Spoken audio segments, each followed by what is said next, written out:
And now let's have a look at the main headlines in our news bulletin with Eva Rancho. And don't go anywhere, we have a lot to come up after the bulletin. Over to you, Eva. These are our top stories. 14 people are being investigated for swine flu in Wales after being linked to travel in Mexico and showing mild symptoms of virus. Chief Medical Officer for Wales, Dr. Tony Jewell, said although there are no confirmed cases in Wales, he expects some in the future. Health officials urge anyone who has flu-like symptoms and has traveled to one of the affected areas to stay at home and call their GP or NHS Direct Wales on 0845 4647.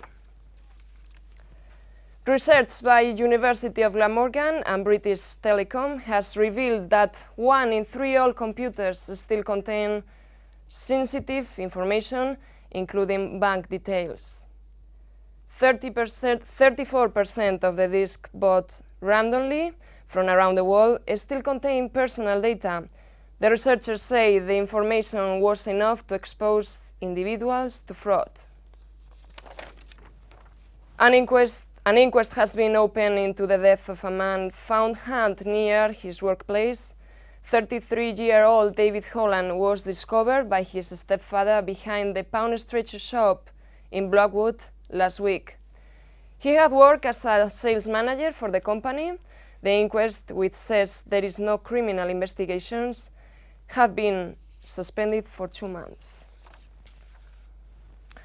Wales is to become the first in the UK to introduce a standard uniform for nurses.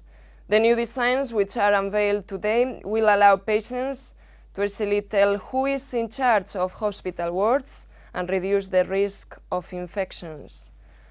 Ward sisters will wear navy blue, clinical specialist nurses royal blue, staff nurses will be assigned sky blue, and healthcare support workers will wear green. The uniforms have also been designed to reduce the risk of infections and are more practical than traditional dresses. Wales is to become the first European country to set new green standards for sustainable buildings from September 2009 onwards.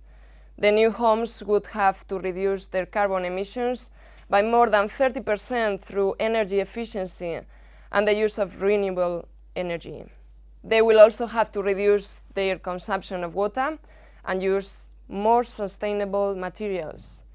But builders are warning of an increase in house prices as a result of the Assembly government planning policy. And that's all from me now. Back to the studio.